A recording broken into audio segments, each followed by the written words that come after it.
आउ किछि दिन परे महाप्रभु श्री जगन्नाथ बलभद्र सुभद्रांकर रथ यात्रा अनुष्ठित होगा जाउची।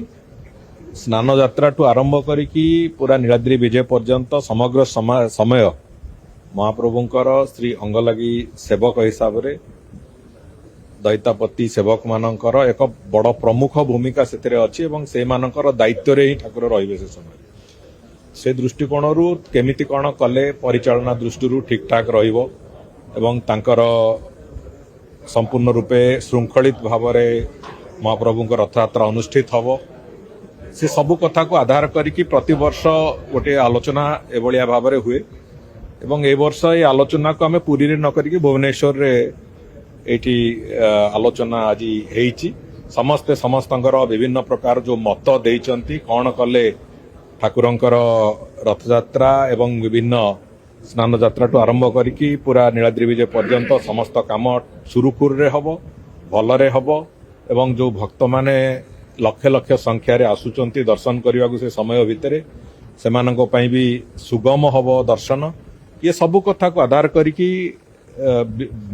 अनेक गुड़ी आलोचना चर्चा हेइची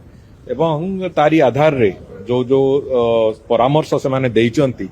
निज तरफ एवं विभिन्न वरिष्ठ दैतापति माने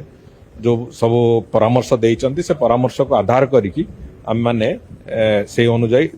जो कार्यक्रम हबो ताकू निष्पत्ति नौचु एवं निर्घंट से अनुसार स्थिर होउछु।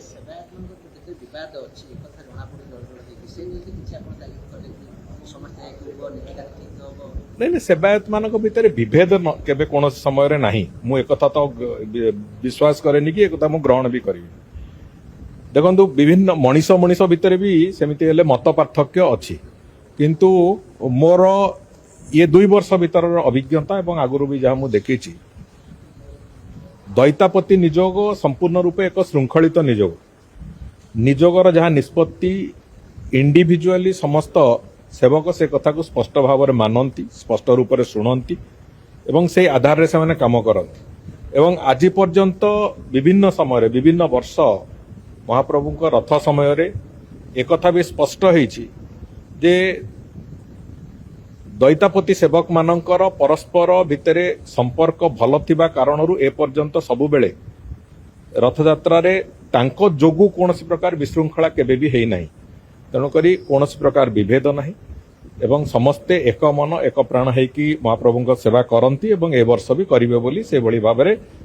आश्वासन